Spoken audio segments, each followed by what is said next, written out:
Parade commander Kedar प्रकाश बारगोले SDPO Bhusawal यांनी मुख्य अतिथींना अर्थात पालकमंत्र्यांना या ठिकाणी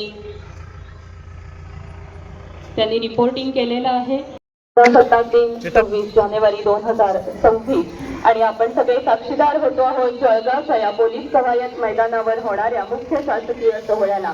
मंचावरती आदरणीय पालकमंत्री महोदयांच्याच बरोबर जळगावचे जिल्हाधिकारी आदरणीय रोहन दुबे, त्यांच्या समवेत जिल्हा परिषदेच्या सीईओ आपण सगळे साक्षीदार होऊया। अवघ्या काही क्षणात आदरणीय पालकमंत्री महोदय परेडच्या समोर येतील।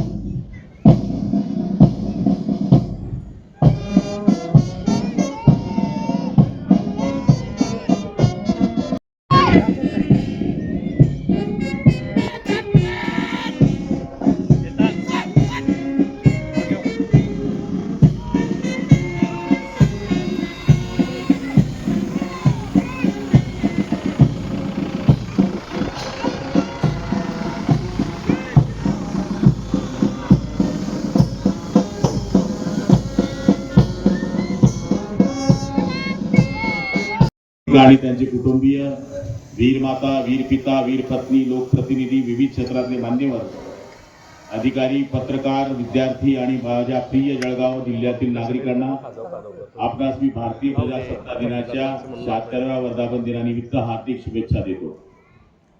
आजचा दिवस आपल्या मातृभूमीसाठी बलिदान केलेल्या हुतात्म्यांना वंदन करण्याचा पवित्र दिवस आहे। छत्रपती शिवाजी महाराज, राजश्री शाहू महाराज, महात्मा ज्योतिबा फुले, डॉक्टर बाबासाहेब आंबेडकर यांच्या विचारांमुळेच आपण आज हा दिवस अनुभवतो आहे। डॉक्टर बाबासाहेबांचे शब्द, जोपर्यंत समाजातील शेवटच्या व्यक्तीला न्याय मिळत नाही तोपर्यंत आपले कार्य अपूर्ण आहे। समाजाच्या प्रत्येक घटकापर्यंत विकास पोहोचवण्याचा आमचा संकल्प आहे। न्याय, समता, स्वातंत्र्य आणि बंधुत्व ही भारतीय लोकशाहीची ओळख आहे। जळगाव जिल्हा केवळ केळी व प्लास्टिकसाठीच नव्हे तर सुवर्ण व्यवसाय, कापूस, डाळ उत्पादन या सांस्कृतिक वारशासाठी ओळखला जातो आणि या जिल्ह्याच्या प्रगतीचा आलेख मांडताना मला खूप अभिमान वाटतो। महिला व बाल कल्याणासाठी जळगाव येथे छत्रपती संभाजी नाट्यगृह शेजारी महिला व बाल कल्याण विभाग भवन उभारण्यात आले असून जिल्हा महिला व बाल विकास अधिकारी कार्यालय, बाल विकास प्रकल्प अधिकारी, शहरी व दक्षिण महिला आर्थिक विकास महामंडळ, बाल संरक्षण कक्ष, महिला सक्षमीकरण केंद्र आणि चाइल्ड लाईन ही सर्व कार्यालये एकच छताखाली कार्यान्वित होत आहेत। त्यामुळे या योजनांची अंमलबजावणी करणे अधिक सुलभ होणार आहे। आरोग्य क्षेत्रात माननीय बाळासाहेब ठाकरे आपला दवाखाना अंतर्गत 18 दवाखाने व 59 शहरी आरोग्य वर्धिनी केंद्र मंजूर करण्यात आले असून आतापर्यंत 1,88,908 रुग्णांना सेवा देण्यात आली आहे। आयुष्यमान भारत अंतर्गत 14,74,987 गोल्डन कार्ड तयार केले असून 38,396 लाभार्थ्यांना रुपये 188 कोटी रुपये 83 लाखाचा लाभ मिळालेला आहे। डीपीटीसी मध्ये अंतर्गत औषधी यंत्रसामुग्री उपलब्ध झाल्याने ग्रामीण आरोग्य सेवा सुधारलेली असून राष्ट्रीय गुणवत्ता आवश्यक कार्यक्रमात 8 उपकेंद्रांना राज्यस्तरीय नामांकन मिळाले आहे. राज्य वैद्यकीय महाविद्यालयात ESWL केंद्र रुपये 8,99,00,000, जळीत कक्ष 4,24,00,000, ICU 2,94,00,000 हे DPC निधीतून उभारले असून 400 पेक्षा अधिक बिना टाका शस्त्रक्रिया झाल्या आहेत. त्याप्रमाणे आधुनिक तंत्रज्ञानावर CT स्कॅन MRI यंत्रणा सुरू झाली असून इम्प्लांट शस्त्रक्रिया सुद्धा मोफत होत आहे. चिंचोली येथील 650 खाटांचे रुग्णालय मेडिकल हब अंतिम टप्प्यात आहे. जल जीवन मिशन अंतर्गत घराला शुद्ध पाणी देण्याचे उद्दिष्ट साध्य होत आहे. स्वच्छ भारत मिशन अंतर्गत 25-26 मध्ये 2,659 वैयक्तिक शौचालय कामं पूर्ण झालेली असून 2,285 लाभार्थ्यांना अनुदान वितरित करण्यात आले आहे. त्याचप्रमाणे 760 सार्वजनिक शौचालय उद्दिष्ट असून 158 कामं पूर्ण झाली आहेत. ODF प्लस उपक्रमात 1,274 गावं अगणदारी मुक्त घोषित करण्यात आली असून गोवर्धन अंतर्गत सालबर्डी मुक्तानगर येथे 50 लाख रुपयाचा प्रकल्प पूर्ण झाला आहे. जल जीवन मिशन अंतर्गत 6,90,785 कोटी कुटुंबांना नळ योजनी देण्यात आली असून 1,080 गावे हर घर जल घोषित करण्यात आली आहे. पशुसंवर्धन विभागातून 2025-26 मध्ये लाळ खुरगत PPR रोगाचे 100% लसीकरण यशस्वीपणे राबवण्यात आलेले आहे. आज राष्ट्रीय पशुधन अभियंत्याच्या शेळी जाती विकासाचे 2 प्रकल्प, वैरण विकासासाठी सायलेज बेलर युनिट, पशुपालकांच्या उत्पन्न वाढीस या पशुधनाचा विकास भक्कम चालना देण्यासाठी दृष्टीने 50% अनुदानासह पूर्ण करण्यात आलेले आहे. प्रधानमंत्री पीक विमा योजना 2024-25 रब्बी हंगामात एकूण 59,79,00,000 भरपाई थेट शेतकऱ्यांच्या खात्यात जमा करण्यात आली आहे. पुनर्रचित हवामानात फळपीक विमा योजनेतून 24-25 अंबिया बहार हंगामात 533,48,00,000 अनुदान शेतकऱ्यांना देण्यात आले आहे. प्रति थेंब अधिक पीक योजनेतून 25-26 मध्ये आज तागायत 60,99,00,000 अनुदान शेतकऱ्यांच्या थेट खात्यामध्ये जमा करण्यात आले आहे. अतिवृष्टी अवकाळी पावसाची 445 लाख अनुदान मदतीच्या मागणीकडे शासनाने करण्यात आली आहे. कृषी यंत्रणेकडून 11,88,00,000 अनुदान देण्यात आले आहे. प्रधानमंत्री सूक्ष्म अन्न प्रक्रिया योजनेअंतर्गत 363 प्रकल्पांना मंजुरी देण्यात असून आत्मा योजनेतून 1,65,00,000 निधी खर्च करण्यात आला आहे. सेंद्रिय शेती नैसर्गिक शेती मिशन व पंजाबराव देशमुख नैसर्गिक शेती अभियानात रुपये 12,21,00,000 निधी समूह शेती निर्मिती जैविक मिश्रण खर्च करण्यासाठी आले असून बाळासाहेब ठाकरे कृषी व्यवसाय ग्रामीण प्रवर्तन स्मार्ट प्रकल्पात 58,45,00,000 प्रकल्पांना मंजुरी देण्यात असून 18,87,00,000 रुपये खर्च करण्यात आले आहे. एकात्मिक आदिवासी विकास प्रकल्प यावल अंतर्गत पेसा क्षेत्रातील 60 गावे व 25 वाड्यांचा समावेश असून 6,04,000 नागरिकांना शिक्षण, आरोग्य, पोषण, रोजगाराच्या सुविधा सक्षमपणे उपलब्ध करून देण्यात येत आहेत. 17 शासकीय व 32 अनुदानित आश्रमशाळा, 17 वसतिगृहामध्ये 31,000 पेक्षा जास्त विद्यार्थी शिक्षण घेत असून आवश्यक ती सुविधा उपलब्ध करून देण्यात येत आहे. आदिवासी युवक युवती कौशल्य रोजगारासाठी स्पाइस क्लस्टर स्वयंरोजगार अंतर्गत बजेट योजनेतून येत असलेल्या 500 शेतकऱ्यांच्या उत्पन्न वाढीसाठी जैन इरिगेशन सामंजस्य करार करण्यात आलेला आहे. राणी दुर्गावती योजनेत महिलांना 100% अर्थसहाय्य. वन हक्क कायद्याअंतर्गत हजारो आदिवासी कुटुंबांना हक्कपत्र देण्यात आली आहेत.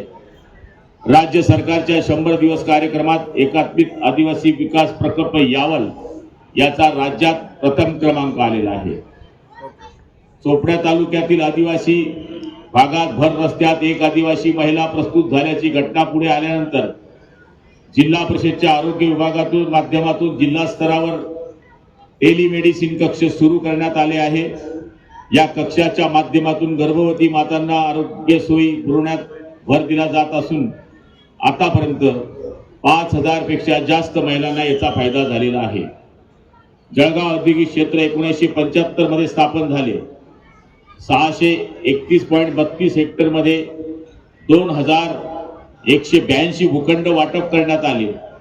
येथे प्लास्टिक, फूड प्रोसेसिंग, मेडिकल उत्पादने, इलेक्ट्रिकल उपकरणे निर्माण करणे असा उद्योग कार्यरत असून प्लास्टिक व चटाई उद्योग निर्यात क्षेत्रात अग्रगण्य आहे.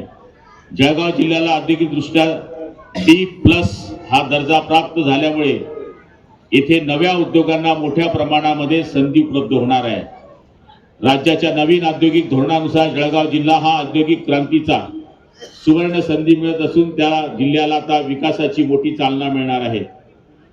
पायाभूत सुविधांमध्ये महिला बाल विकास भवन 5 कोटी, रामानंद पोलीस स्टेशन 4 कोटी 44 लाख, वारकरी भवन 6 कोटी 6 लाख, 29 शहीद स्मारके 4 कोटी 35 लाख, कृत्रिम रेतन केंद्र 5 कोटी 17 लाख अशी कामं प्रगतीत आहेत. पालकमंत्री क्रीडांगण योजनेमधून 167 जिल्हा परिषदच्या शाळांसाठी 12 कोटी 14 लाख रुपये निधी मंजूर करण्यात आला आहे. 3 शाळांमध्ये APJ अब्दुल कलाम प्रयोगशाळाही मंजूर करण्यात आली आहे.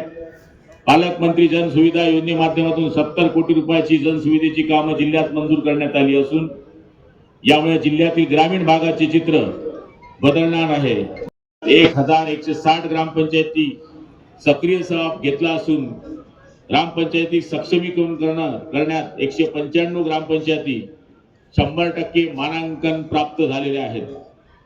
मुख्यमंत्री युवा प्रशिक्षण योजना 4975 युवकांना प्रशिक्षणाची संधी उपलब्ध केली असून त्यांना रुपये 42 कोटी 16 लाख इतके विद्यावेतन देण्यात आले आहे. नागरी भागात महाराष्ट्राची स्वर्ण जयंती नगरोत्थान महाअभियान, नागरी दलित वस्ती सुधार, अग्निशामक सेवाचे बळकटीकरण, अण्णाभाऊ साठे दलित वस्ती सुधार योजना या योजनांमध्ये 229 कामांना 124 कोटी 82 लाख रुपये मंजूर करण्यात आलेले आहेत.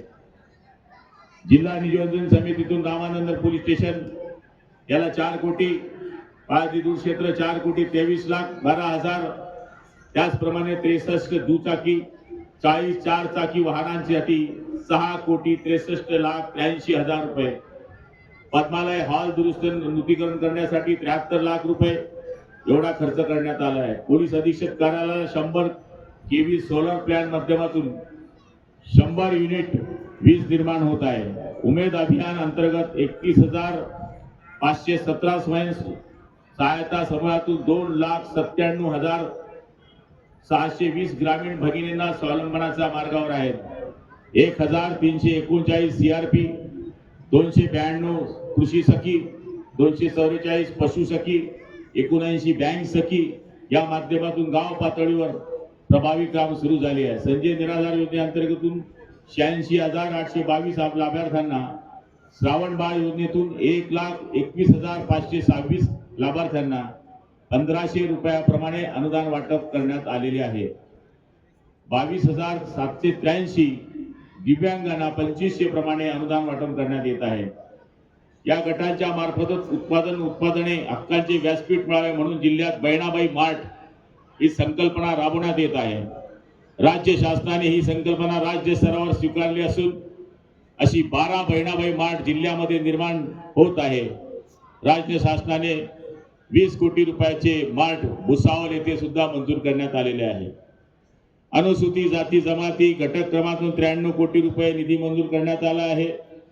रमाई आवास योजनेतून 2,872 लाभार्थ्यांना घरकुल 35 कोटी 60 लक्ष रुपये 70,000 अशी मंजुरी देण्यात आलेली आहे. डॉक्टर बाबासाहेब आंबेडकर सामाजिक विकास योजनेतून 334 वस्त्यांमध्ये 34 कोटी रुपयाचा विकास कामं सुरू आहेत.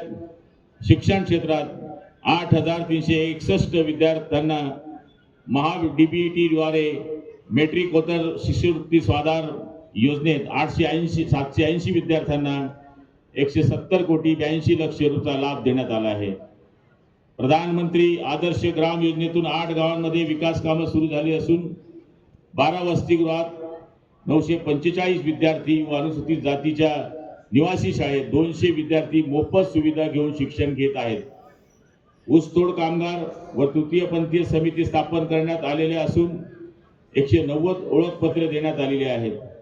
राज्य शासनाचा 100 दिवस कार्यक्रमात जिल्हा समाज कल्याण कार्यालयाचा राज्यात प्रथम पुरस्कार मिळालेला आहे. अनुकंप धोरण 4 ऑक्टोबर 2025 गट क गट ड संविधानात 188 उमेदवारांना नियुक्ती पत्रे देण्यात आली असून एमपीएससी मार्फत जिल्ह्यात 125 गट क संवर्गात नियुक्त करण्यात आलेले आहेत.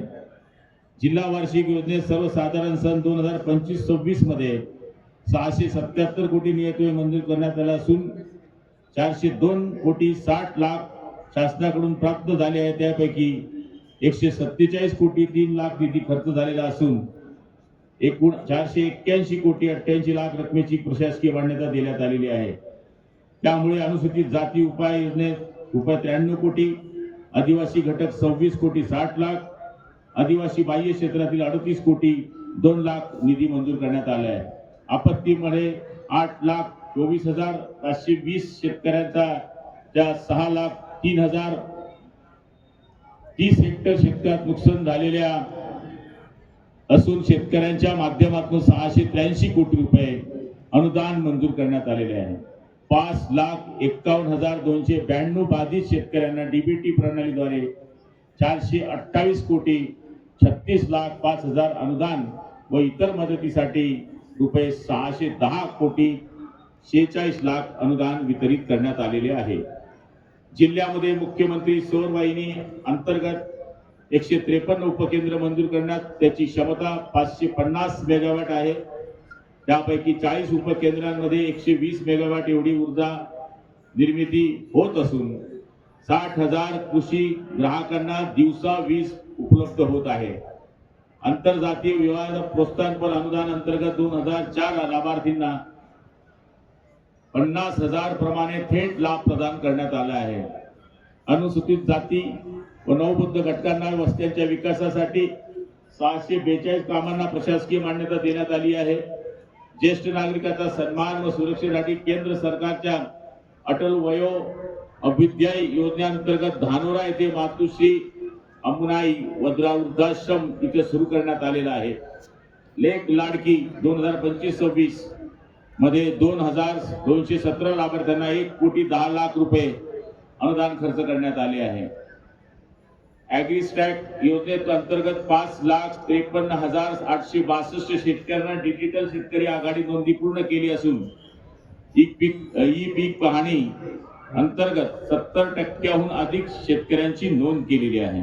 मित्रांनो, आजचा प्रजासत्ताक दिन आपल्यासाठी आपल्याला संविधानातील मूल्यांवर ठाम राहून काम करण्याची प्रेरणा देतो. जळगाव जिल्हा विकासासाठी शेतकरी, महिला, युवक, आदिवासी, कामगार, ज्येष्ठ सर्व घटकांना सन्मान राखत असून पुढे नेण्याचा आमचा संकल्प आहे. आपण सर्वांनी एकत्र येऊन समृद्ध जळगाव, सक्षम महाराष्ट्र आणि सशक्त भारत घडूया. जय हिंद, जय महाराष्ट्र.